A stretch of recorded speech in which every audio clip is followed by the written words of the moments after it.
GTA 5 on PC is often considered one of the best optimized game ports ever made. Over the years, I've seen this game run on some incredibly weak hardware. I'm talking about computers that barely qualify as gaming machines, and somehow they still manage to run GTA 5. But when I looked at the minimum system requirements, something interesting happened.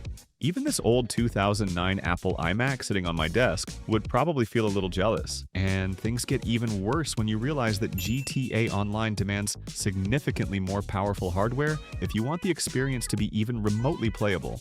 Now, I know a lot of people out there still have old machines like this, or maybe something even weaker, which raises an interesting question. Can a system this outdated actually run GTA 5? Today, we're going to find out.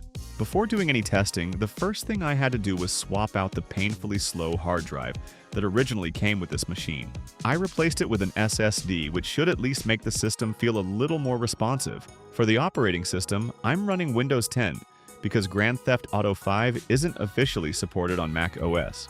So what kind of hardware are we actually working with here? Inside this Apple iMac 2009 is an Intel Core 2 Duo E8335, a processor with 2 cores and 2 threads, running at a modest 2.9 GHz. In benchmark tests, it scores around 487 points in multi-core and 245 points in single-core performance, which is honestly extremely limited by modern standards. The system also comes with 8 GB of DDR3 RAM, which is actually not too bad for a computer this old. But the real problem lies with the graphics card. This machine uses an NVIDIA GeForce GT 120, and you probably won't believe this. It only has 256 megabytes of VRAM. That's incredibly small when you consider that today's high-end GPU can come with up to 32 gigabytes of VRAM. Because of that, almost every component in this system falls far below the minimum requirements for GTA 5, and in some cases it's even weaker than what Grand Theft Auto 4 required years ago. For example, the minimum CPU listed for GTA 5 is a quad-core processor, which is roughly 7 times more powerful than the chip in this iMac. The one advantage I do have is the 8 gigabytes of RAM, which might help a little, but the GPU remains the biggest obstacle. The game recommends at least 1 gigabyte of VRAM, while this card only provides 256 megabytes.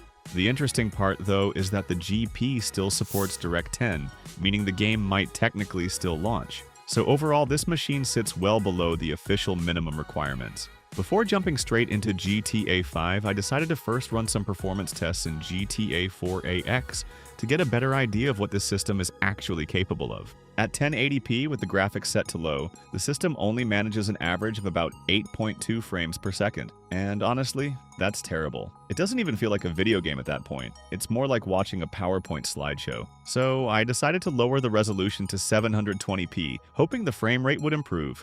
And well, it went up by 0.3 frames per second. Yeah, I wish I was joking.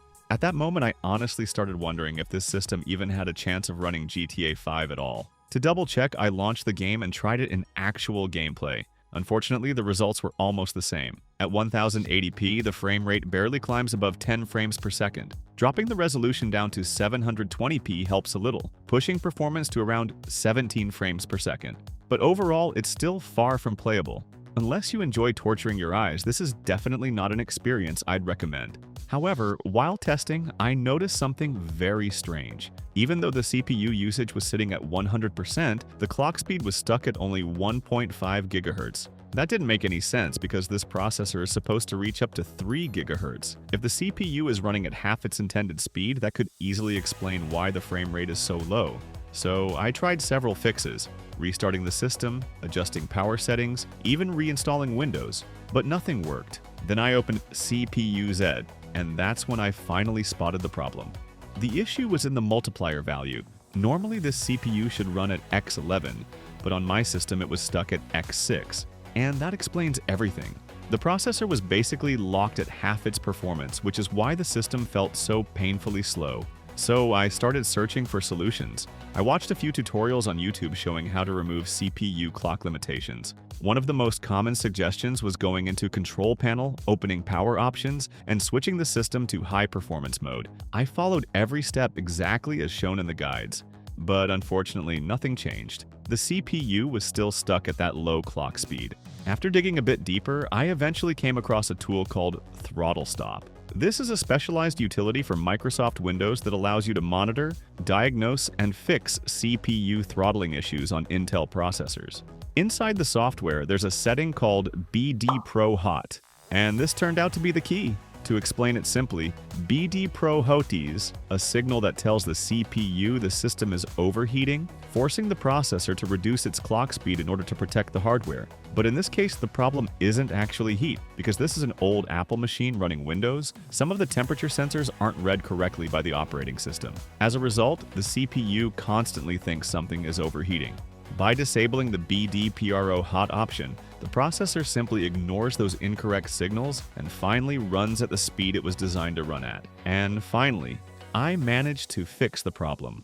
As you can see, the CPU clock speed has now jumped above 2 GHz, and in CPU-Z the multiplier is finally showing times 11, just like it's supposed to.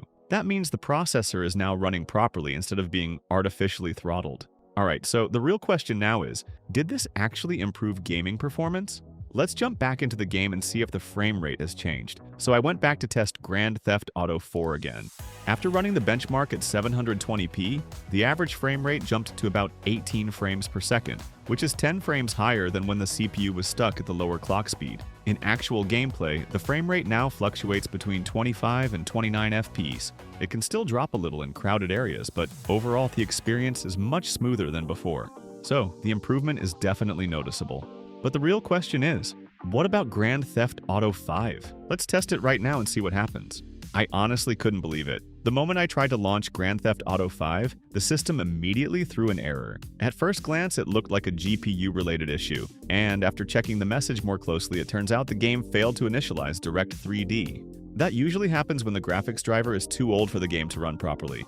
At the time, my system was running version 341 of the driver, so I decided to update it to a slightly newer release, version 342. Alright, once the installation finished, I tried launching the game again. But I have to be honest, this machine is painfully slow. Just getting the game to load takes forever.